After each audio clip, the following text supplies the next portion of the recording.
जन्मदिनम शुभमस्तु सदा। Many many happy returns of the day. आपका जन्मदिन है आज, बहुत अच्छा।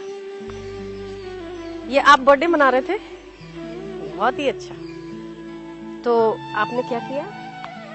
केक काटा और कैंडल। अच्छा, केक काटा। किसने सिखाया आपको? सब लोग ऐसे करते हैं तो हम भी करते हैं। अच्छा, तो बुझाते, जलाते नहीं है? बुझाते हैं।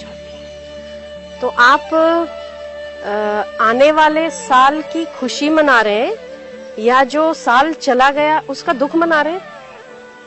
मनाते तो खुशी है। तो मुझे एक बात बताइए कि दिवाली के दिन आप कैंडल जलाते हैं कि बुझाते हैं?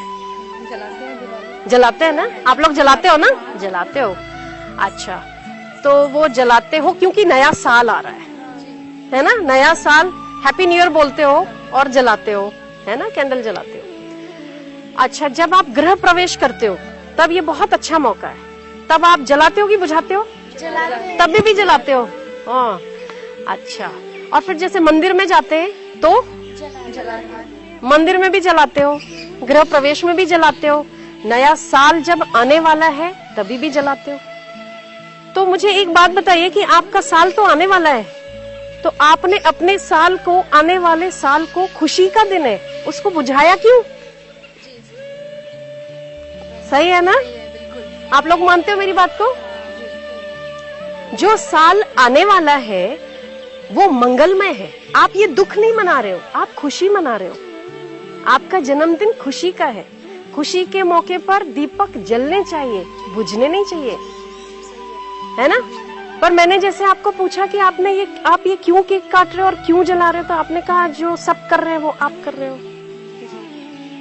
तो आने वाला साल आपका खुशियों से भर जाए, आने वाला साल आपका मंगलमय हो और प्रकाशमान रहे, इसके लिए आपको दीपक बुझाने नहीं चाहिए, जलाने चाहिए। जी, बहुत बहुत धन्यवाद आपका। फ्यूचर के लिए बहुत अच्छी बात है। बहुत आज के बाद आप सभी लोग संकल्प करो कि आप दीपक बुझाओगे नहीं। दीपक बुझाओ मतलब आपका आने वाला साल बुझ गया। ये हमारी संस्कृति है। दीपक जला के मंगलमय दिन की शुरुआत करनी चाहिए। अगर आपका जन्मदिन है तो आपको दीपक जलाने चाहिए, जितने साल के आप हो गए, बुझाने नहीं चाहिए। गाय को घास खिलाने से आपका स्वास्थ्य बढ़ता है, उस दिन घास खिलाना चाहिए और महामृत्युंजय मंत्र का जप करना चाहिए ताकि उम्र लंबी हो, स्वास्थ्य अच्छा हो। भगवान सूर्य को जल चढ़ाना चाहिए कि हमारी बुद्धि अच्छी हो, हमारी बुद्धि ऊंची हो। तो कभी भी आप अपने आसपास वालों को, आपके फ्रेंड सर्कल को, आप ये भारतीय संस्कृति के त्योहारों के हिसाब से आप उन्हें भी इस तरीके से जन्मदिन मनाने की मार्गदर्शन जरूर दें। ठीक है?